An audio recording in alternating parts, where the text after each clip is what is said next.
Vijayawada new రాజరాజేశ్వరిపేటలో diarrhoea ప్రమాద ఘంటికలు మోగిస్తోంది. రోజు రోజుకి బాధితుల సంఖ్య పెరుగుతోంది. న్యూ రాజరాజేశ్వరిపేటలో డయేరియా ప్రబలడానికి కారణమేంటి? స్థానికులు ఏమంటున్నారు? న్యూ రాజరాజేశ్వరిపేట డయేరియా విజృంభణపై ఎన్టీవీ గ్రౌండ్ రిపోర్ట్. న్యూ రాజరాజేశ్వరిపేటలో డయేరియా కేసులు పెరుగుతుండటంతో కూడా మెడికల్ క్యాంపును అయితే కంటిన్యూ చేస్తున్నారు. దాదాపు ఇవాళ వరకు 5వ రోజు ఇవాళ 4 రోజులుగా ఈ డయేరియా క్యాంప్ అయితే కంటిన్యూ అవుతుంది. డయేరియా సంబంధించినటువంటి బాధితులు ఎవరైతే ఉన్నారో వచ్చిన వాళ్ళందరికీ కూడా వచ్చినట్టుగా ఆరోగ్య సేవలు అయితే అందిస్తున్నటువంటి పరిస్థితి అయితే ఉంది. అయితే న్యూ రాజరాజేశ్వరిపేటలో ఎలాంటి కండిషన్స్ ఉన్నాయి, అక్కడ పరిస్థితులు ఎలా ఉన్నాయి అనేది కూడా ఒకసారి చూసే ప్రయత్నం చేద్దాం.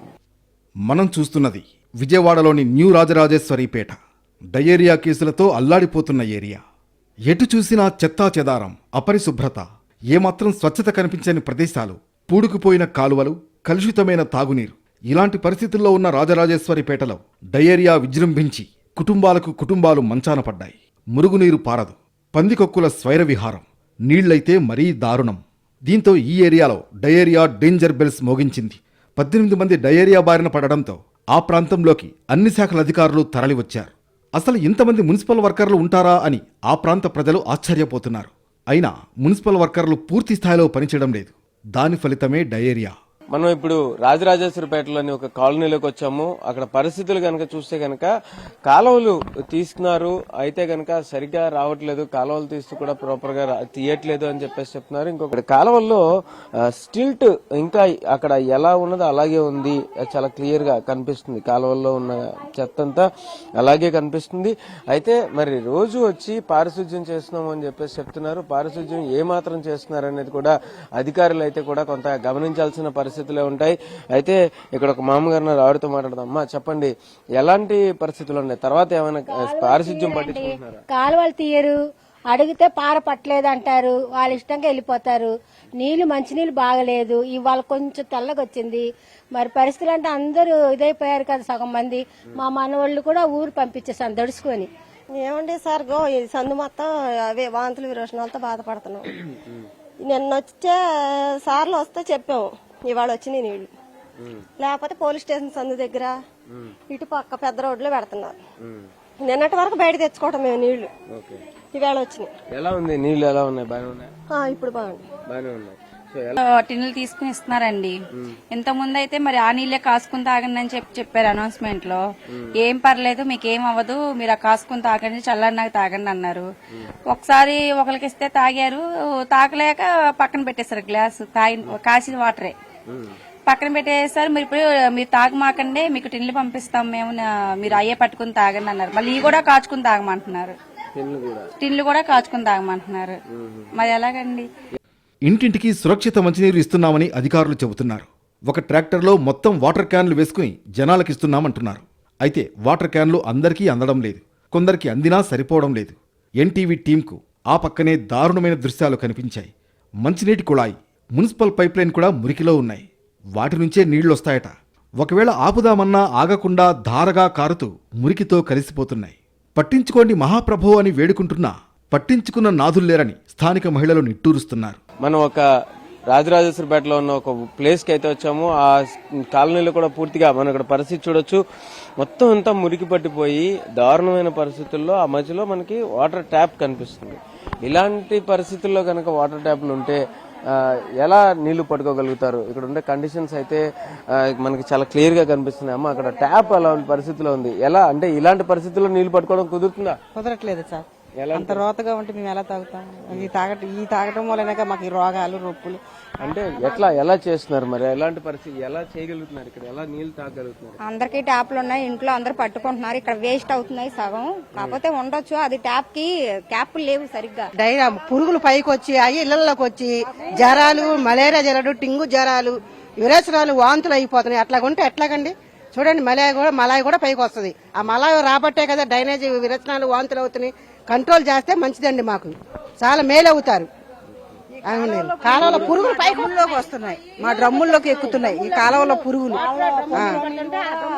పంపులో నీళ్లు కూడా మురికి నీళ్ళు వస్తున్నాయండి. అసలు ఎరుపు నీళ్ళే వస్తున్నాయి, తెలుపు అంటూ రావట్లేదు అసలు. ఇగో ఎక్కడికి వస్తారో ఇలా కొట్టుకోవాల్సి వస్తుంది. ఇంటింటికి ఒక డబ్బా ఇస్తే ఎలా ఉంటది? ఒకరి మీద ఒకరు తలకాయలు పెట్టి అంటే ఇంటింటికి ఒక డబ్బా ఇస్తున్నాం అని అయితే చెప్తున్నారు. అలా కుదురుతుంది? చాలదండి, ఇంటింటికి ఒక డబ్బా ఎక్కడ సరిపోద్దండి? కుటుంబంలో 10 మంది ఉంటారు, ఏం సరిపోతాయి? చాలా అండి, 10 మంది ఉంటారు ఒక కుటుంబంలో, చాలా 2-3 డబ్బాలు ఇస్తే వంట మరి ఇయ్యగా చేసుకోవాలి. ఇప్పుడు ఇన్నదంటే మోటార్ నీళ్ళు పెట్టి ఇంట్లో వంట చేసుకునేవాళ్ళు. ఇప్పుడు ఆ మోటార్ నీళ్ళు వాడకూడదు కదా, ఎర్రగా వచ్చేస్తున్నాయి. ఇప్పుడు ఈ నీళ్ళు ఇస్తున్నారు కాబట్టి ఇవి పెట్టి అన్ని చేసుకోవాలా. లైఫ్ నిండిపోయి 4 నెలల పైన అవుతుందండి. ఎవరికి చెప్పినా రెస్పాండ్ అవ్వట్లేదు. చిన్నపిల్లలు ఉన్నారు ఇంట్లో, నీళ్లు కదలట్లేదు, పురుగులే ఎక్కువైపోయి బాగా వాసన వస్తుంది. ఎంత బ్లీచింగ్ కొట్టినా వాసన కూడా పోవట్లేదు. పిల్లలకి బాగాలేదని తీసుకెళ్ళానండి. కడుపులు నొప్పి మోషన్స్ అయినాయి. కాలువలే బాగా పారితే ఏ గొడవ ఉండదండి. ఈ రోడ్లు ఇయ్యోటి తీశారు, అవి ఇగో పందికొక్కులు అవి దొలిచేసి ఎలా పడితే అలాగ ఉంటుందండి. మన అయితే నీరు కూడా వెళ్లకుండా మాకు దొడ్లోకి కూడా వచ్చేసినాయి నీళ్లు. నీరు సరఫరా చేసే అతిపెద్ద మున్సిపల్ వాటర్ ట్యాంక్ దగ్గర కండిషన్స్ మరీ దారుణం. నీటిని విడుదల చేసే లింక్ పైప్ మట్టిలో కూరుకుపోయింది. డయేరియా పుణ్యమా అని ఇప్పుడు బయటపడింది. డయేరియాకి కారణమైనటువంటి ఏదైతే నీరు తాగి ఇక్కడ ప్రజలు డయేరియా బారిన పడ్డారో ఆ నీటి ట్యాంక్ ప్రస్తుతం మనం చూడొచ్చు. ఇదే ట్యాంక్ నుంచి నీళ్లు అందరికీ కూడా సరఫరా అయ్యేవి.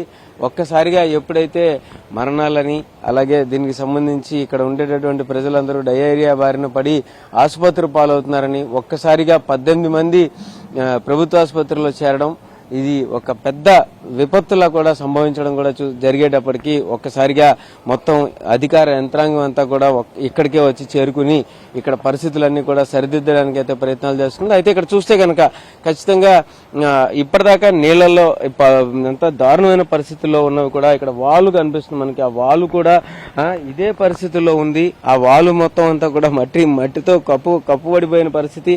దాన్ని కూడా ఓపెన్ చేసి బయటికి ఇప్పుడు కనిపించేలా చేశారు.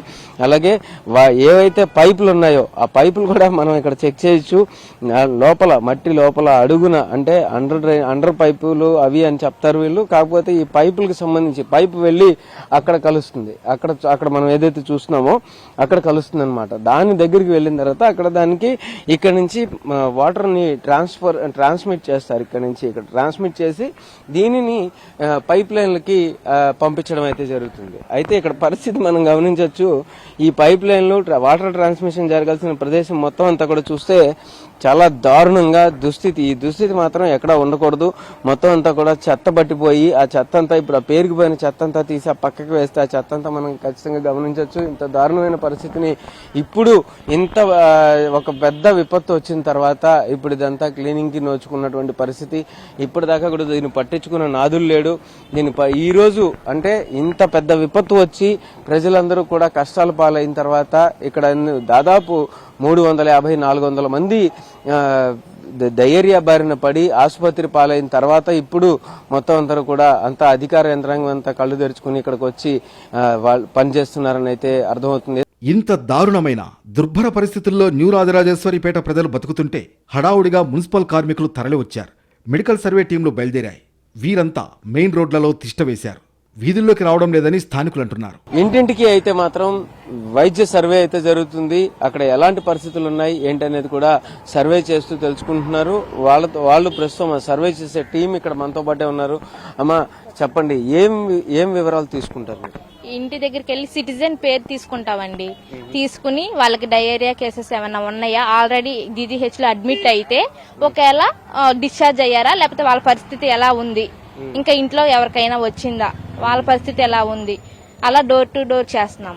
అమ్మా చెప్పండి, ఇంటికి వెళ్ళి ఇంకేం వివరాలు తీసుకుంటారు? అంటే వివరాలు తీసుకుంటున్నామంటే ఆ ఇంట్లో ఎక్కడెక్కడ అంటే ప్రైవేట్ హాస్పిటల్ అడ్మిట్ అయ్యారా, గవర్నమెంట్ హాస్పిటల్ అడ్మిట్ అయ్యారా, ఎలా సిమ్టమ్స్ ఎలా ఉన్నాయి, ఇంట్లో ఎంతమందికి ఉంది, అసలు ఇంట్లో గర్భిణీ స్త్రీలు చిన్నపిల్లల దగ్గర నుంచి బాలింతల దగ్గర నుంచి ప్రతి ఒక్కరి వివరాలు రాసుకొని ఆన్లైన్ యాప్ ఒకటి ఉందండి, దానిలో మేము ఎంటర్ చేసుకుంటున్నాము. హాస్పిటల్లో కనుక ఉంటే వాళ్ళ హాస్పిటల్లో ఉన్న వాళ్ళ పరిస్థితి ఎలా ఉంది, డిశ్చార్జ్ అయితే కనుక ఇంట్లో ఉంటే వాళ్ళకి ఎలా ఉంది, మందులు ఏమన్నా అవసరం అయితే వాళ్ళకి ఇంటి దగ్గర ఇచ్చేస్తున్నాము. ORS తర్వాత జింకు, మెట్రోజెల్, దానికి సంబంధించి ఆ సిమ్టమ్స్ సంబంధించి ఏమైనా మెడిసిన్ అవసరమైతే వాళ్ళకి ఇచ్చేసి వాళ్ళ వివరాలన్నీ మేము రాసుకొని వస్తున్నాం. సో అమ్మా చెప్పండి, వాళ్ళ వివరాలన్నీ తీసుకుంటున్నారు, వాళ్ళకి అవసరమైన మెడిసిన్ అయితే ఇస్తున్నారు. ఎక్కడైనా ఇంకా ఆల్రెడీ ప్రాబ్లంలో ఉన్నాము అని చెప్పిన కేసు ఏమైనా మీ దృష్టికి వచ్చిందా? ఏం లేవు సార్, అందరూ బాగానే ఉన్నారు. మన వాళ్ళు ఆల్రెడీ సర్వే చేసిన వాళ్ళందరూ కూడా వచ్చి ఓఆర్ఎస్ ఇవన్నీ అందించా ఉన్నారు. ఎక్కువగా ఒకవేళ రాలేకపోతున్నాం అంటే కనుక మేమే వాళ్ళకి మందులు సప్లై చేస్తున్నాం. అది పరిస్థితి. వైద్య సర్వే అయితే కొనసాగుతుంది. అయితే ఈ సర్వేలో ఇప్పటిదాకా ఇంకా మనం చూసిన ప్రదేశాలు చూస్తేనేమో పరిస్థితులు చాలా దారుణంగా ఉన్నాయి. అయితే అక్కడ మెడికల్ సర్వేలు అయితే కొనసాగుతున్నప్పటికీ ఇక్కడ పరిస్థితులు అయితే ఇంకా మెరుగుపడాల్సిన పరిస్థితే ఎక్కువగా కనిపిస్తుంది. కెమెరా పర్సన్ రెడ్డితో రామ్, ఎన్టీవీ, విజయవాడ నుంచి. ఇక మెడికల్ క్యాంప్ మాటకొస్తే వచ్చిన ప్రతి ఒక్కరికి మెడిసిన్ అందుబాటులో పెడుతున్నారు. ఏవైనా టెస్టులు చేయాలంటే లేదా కండిషన్ సీరియస్గా ఉంటే ప్రభుత్వాసుపత్రికి తరలిస్తున్నారు. మరోవైపు మంత్రులు వచ్చి పరిస్థితులు తెలుసుకుంటున్నారు. ప్రతిపక్షాలు పెరుగుతున్న కేసులపై మంత్రుల్ని నిలదీస్తున్నాయి. ఇక పోలీస్ యంత్రాంగం హై సెక్యూరిటీ జోన్ లాగా మెడికల్ క్యాంపులకు కాపలా కాస్తోంది. ఈ వాటర్ ట్యాంక్ కారణంగా వచ్చినటువంటి డయేరియాకి సంబంధించి ఇంత దారుణమైన పరిస్థితులు వచ్చిన తర్వాత ఇప్పుడు మొత్తం అధికార యంత్రాంగం అంతా కూడా కళ్ళు తెరుచుకుంది అనడానికి మాత్రం ఇదంతా నిదర్శనంగా కనిపిస్తుంది. కెమెరా పర్సన్ రెడ్డితో రామ్, ఎన్టీవీ, విజయవాడ నుంచి.